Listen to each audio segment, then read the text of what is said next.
हिमाचल प्रदेश के जिला शिमला के रोहडू क्षेत्र में कथित तौर पर जातीय भेदभाव के बाद बच्चे की आत्महत्या का मामला तूल पकड़ता हुआ नजर आ रहा। छोटे बच्चे को न्याय दिलाने के लिए भारतीय मार्क्सवादी पार्टी सड़कों पर उतर आई। शिमला में भी विभिन्न दलित अधिकार से जुड़े संगठनों के साथ मार्क्सवादी पार्टी ने धरना प्रदर्शन किया। इस दौरान मार्क्सवादी नेता राकेश सिंघा और संजय चौहान ने कहा, आजादी के 78 साल बाद उन्हें इस तरह की घटनाएं बेहद दुर्भाग्यपूर्ण है। रोहडू में बच्चे के साथ जातीय आधार पर भेदभाव किया गया और उसे आत्महत्या के लिए मजबूर होना पड़ा। इसी तरह कुल्लू दशहरा में अनुसूचित जाति से संबंध रखने वाले अधिकारी को भीड़ ने अपना शिकार बना लिया। मार्क्सवादी नेता राकेश सिंघा और संजय चौहान ने कहा कि देश का संविधान हर नागरिक को समानता का अधिकार देता है। आज भी देश में जाति और क्षेत्र के आधार पर होने वाले भेदभाव की घटना दुर्भाग्यपूर्ण है। मार्क्सवादी पार्टी ने मांग उठाई है कि इस पूरे मामले में त्वरित न्याय सुनिश्चित किया जाए। राकेश सिंघा ने कहा कि कुछ लोग छोटे बच्चे की चोरी की आदत का हवाला दे रहे हैं, जबकि पुलिस के पास इस संबंध में किसी तरह का कोई एफआईआर दर्ज नहीं। उन्होंने कहा कि इस घटना में SC/ST एक्ट के तहत सख्त कार्रवाई सुनिश्चित की जानी चाहिए। दुख की बात है, अगर एक बच्चे को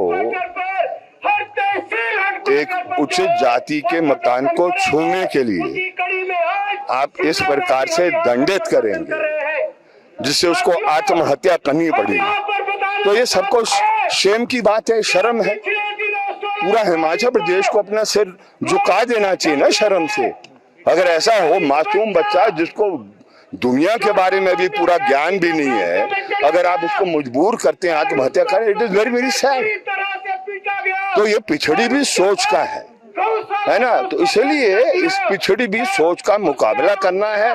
वो जातीय आधार पर है, क्षेत्र के आधार पर है, भाषा के आधार पर है, प्रांत के आधार पर है, या कोई और सोच है जिसके आधार पर ये ऐसी सोच पैदा होती है, उसका मुकाबला करना है। आपका भी विरोध हुआ, जब वहाँ पर गए तो आरोप लगाया कि बाहर के लोगों को यहाँ पर आने की जरूरत नहीं। मैं आपको एक बात शेयर कर रहा हूँ, जब कंपनी आती है ना और मजदूरों का शोषण करती है, कंपनी होती है जो इंग्लैंड से आए, कनाडा से आए या दिल्ली से आए, तो वो तो बाहर की नहीं होती। जब हम मजदूर को क्या कहते हैं मांग के ले जाते हैं, तो ये जो बाहर और अंदर वाला सिलसिला है, ये भी अपने आप में एक साजिश है। एक ऐसा है कि आप बाहर और अंदर कर देंगे। बाहर और अंदर क्या है इस देश में? मैं उनसे पूछना चाहती हूँ, जो भारतीय जनता पार्टी की कैंडिडेट रोहडू से लड़ती है, शिमला में अंदर की है कि बाहर की है? वो मैंने उसका बयान सुना है, वो कह रही है सिंघा बाहर से आया। तो मैं उसे उल्टा पूछ रहा हूँ कि वो संजौली में बाहर से है कि अंदर से है? वो क्यों मीन बाय बाहर और अंदर? ये क्या बाहर और अंदर है? देश का संविधान है, everyone has a right to move anywhere and everywhere.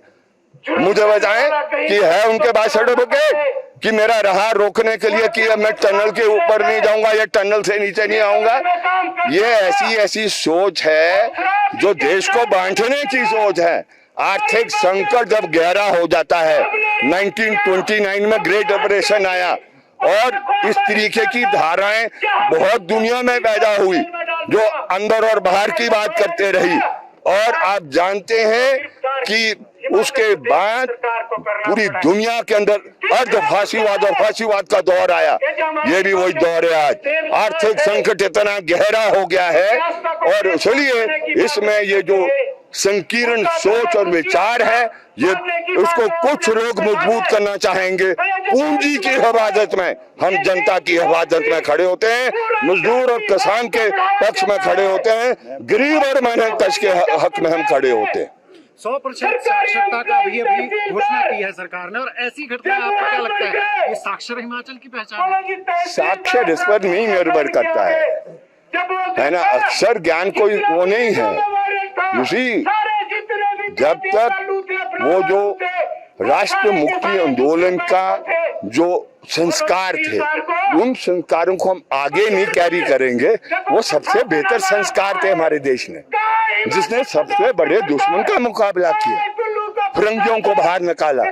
तो वो संस्कार चाहिए ना, ये नहीं है। साक्षरता डज नॉट मीन दिस। वो तो विश्वविद्यालय में प्रोफेसर भी ऐसी सोच का होगा तो कहाँ डालना वो प्रोफेसर?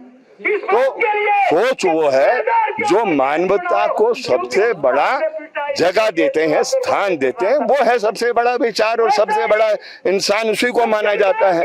ये क्या है कि आप जाति के आधार पर, इलाके के आधार पर, भाषा के आधार पर लोगों को बांटेंगे। आप देखें, पिछले कुछ दिनों से हिमाचल जैसे पढ़े लिखे राज्य और जिसके विकासात्मक जो सूचकांक है, जो डेवलपमेंटल इंडेक्स है, ह्यूमन डेवलपमेंट इंडेक्स है और सस्टेनेबल डेवलपमेंट गोल है और जो शिक्षा है, वो केरल जैसे अग्रणी राज्य से जो आगे है, वहां पर जो है जातिगत उत्पीड़न, दलित उत्पीड़न की घटनाओं को जो है बड़ी तेजी से जो है वो बढ़ी है। और जिसमें आपने देखा अगस्त के महीने में जो है, जो कुल्लू का सेंस है, वहां पर एक महिला, जो दलित महिला, उसका जो है बलात्कार करके जो है उसकी हत्या कर दी जाती है और उसको फेंक दिया जाता है। और अभी 16 सितंबर को जो रोडू का चटगांव क्षेत्र है, वहां पर जो है एक गांव में जो एक 12 साल का मासूम बच्चा जो किसी उच्च जाति के घर में जो है वो उसको छू लेता है, चला जाता है, उसको जो है प्रताड़ित इस रूप में किया जाता है कि वो जो है डर के कारण जो है उसने आत्महत्या कर ली और मौत के मुंह में चला गया। और उसका मुख्य कारण जो आपने देखा है, जो FIR दर्ज हुई है, हम FIR में गए हैं कि वो जो परिवार है, उच्च जाति का परिवार है, वो मांग कर रहा था उस दलित परिवार से कि आप शुद्धिकरण के लिए जो है बकरा दे, अन्यथा जो है हम जो है कार्रवाई करेंगे। इसी के साथ अभी कुल्लू में दशहरा चल रहा है, जो अंतर्राष्ट्रीय दशहरा, वहां पर जो एक मजिस्ट्रेट है जिसकी ड्यूटी लगी है, वो दलित परिवार से संबंधित है, उसके साथ भी जो है मारपीट की घटनाएं हुई है और आज तक भी जो है दबाव बनाया जा रहा है। और सबसे जो हिमाचल जैसे राज्य के अंदर जो सरकार का दायित्व है, क्योंकि हमारे संविधान का जो अनुच्छेद 15 है, वो इस तरह के उत्पीड़न जाति के आधार पर, धर्म के आधार पर, जन्म के आधार पर, लिंग के आधार पर और क्षेत्र के आधार पर जो है बिल्कुल भी इजाजत नहीं देता है।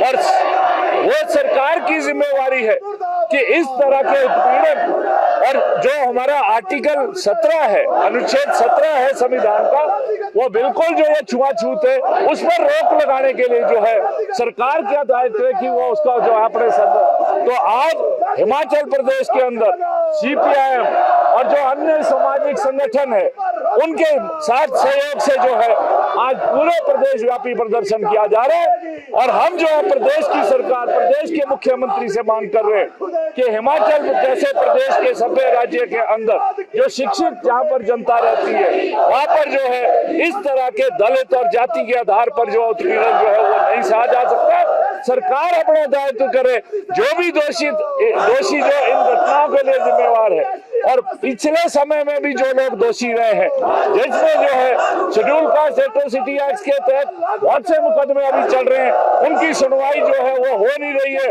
और ये आंकड़े जो है अचंभित करने वाले हैं कि जितने आज मुकदमे हुए, सैकड़ों मुकदमे हुए, बहुत से मुकदमों में तो जो दोषी है उनको बरी कर दिया गया है और जो मुकदमे अभी भी जो है उनको संजीदगी से लिया जा रहा है। तो हम आज मांग कर रहे हैं कि जो इस दलित उत्पीड़न, जो इस जातिगत उत्पीड़न को बढ़ावा देने वाले संगठन है, व्यक्ति है, उनको जो किया जाए। आपने देखा रोडू के अंदर जब हमारी पार्टी का एक प्रतिनिधि मंडल जो है उस परिवार से संभावना बांटने गया, कि तथाकथित संगठन यहाँ पर स्वर्ण समाज, एक नई प्रक्रिया शुरू हुई है और यह प्रक्रिया विशेष रूप में 2014 में जब से मोदी की सरकार आई है, इस देश के अंदर जाति के नाम पर, धर्म के नाम पर बांटने का काम किया। जिस तरह का प्रदर्शन वहां पर किया गया, क्षेत्रवार के नारे लगाए गए, और कौन वहां पर नारे लगा रहा है? जो पहले से वहां पर एक क्रासा पंचायत है रोडू में, उसका जो प्रधान है, जिसको कुछ समय पहले जो है DC महोदय ने निलंबित कर दिया था अनियमितताओं के चलते, और ऑलरेडी एट्रोसिटी का एक्ट चल रहा है, वो आदमी वहां पर कह रहा है कि बाहर के आदमी आ रहे। हम लोग ये लाल झंडा उस क्षेत्र के अंदर, चाहे मजदूरों की समस्या हो, चाहे किसानों की समस्या हो, चाहे बिजली के प्रोजेक्ट बनने से लेकर समस्या हो, चाहे अभी जमीन के मुद्दे की समस्या हो, हमारी पार्टी, हमारे संगठन जो है, हम लोग वहां पर पिछले 35 साल से चिड़गांव के क्षेत्र में जिस रूप से पूरे प्रदेश के अंदर हम काम करते हैं, और मुझे हंसी तो इस बात की आती है कि एक महिला जो बीजेपी के नाम से जो टिकट लड़ती है, जो बीजेपी की प्रत्याशी रही है, और मैंने उनका बयान बोला, जिनको अभी मेरे ख्याल से 5-6 साल हुए अभी शादी करके उस क्षेत्र में, कभी वो क्षेत्र देखा नहीं, वो कह रही है कि बाहरी क्षेत्र, ये जो अंदर बाहर बांटने की राजनीति है, ये जो जाति के आधार पर समाज को बांटने की राजनीति है, ये हमारी पार्टी बिल्कुल सहन नहीं करेगी। आज का ये जो प्रदर्शन है, प्रदेश व्यापी प्रदर्शन हमारा जिला स्तर पर है, तहसील स्तर पर है। हम जो प्रदेश की सरकार से मांग कर रहे हैं, जो भी दोषी है उनके खिलाफ जो कानून की प्रक्रिया है उसके तहत जो कार्रवाई करो। एट्रोसिटी एक्ट जो है 26 सितंबर को जो है रोडू के केस में लग गया, परंतु अभी तक कोई कार्रवाई नहीं। उसके अलावा जो है आज ये जो दलित उत्पीड़न के जो मामले बढ़ रहे हैं प्रदेश में, इसका रोकने का दायित्व सरकार को है। यदि सरकार जो है इस पर अमल नहीं करती है तो आने वाले समय में हमारी पार्टी अन्य जो सामाजिक संगठन है, जो प्रगतिशील विचार के लोग हैं, उनको साथ मिलकर इस छुआछूत, इस दलित उत्पीड़न, महिलाओं के खिलाफ जो अत्याचार है, जो अनुसूचित जनजाति के खिलाफ अत्याचार है, उसके खिलाफ तब तक का संघर्ष चलाएगी जब तक जो है ये जो कोड हमारे समाज में है इसको समाप्त नहीं किया।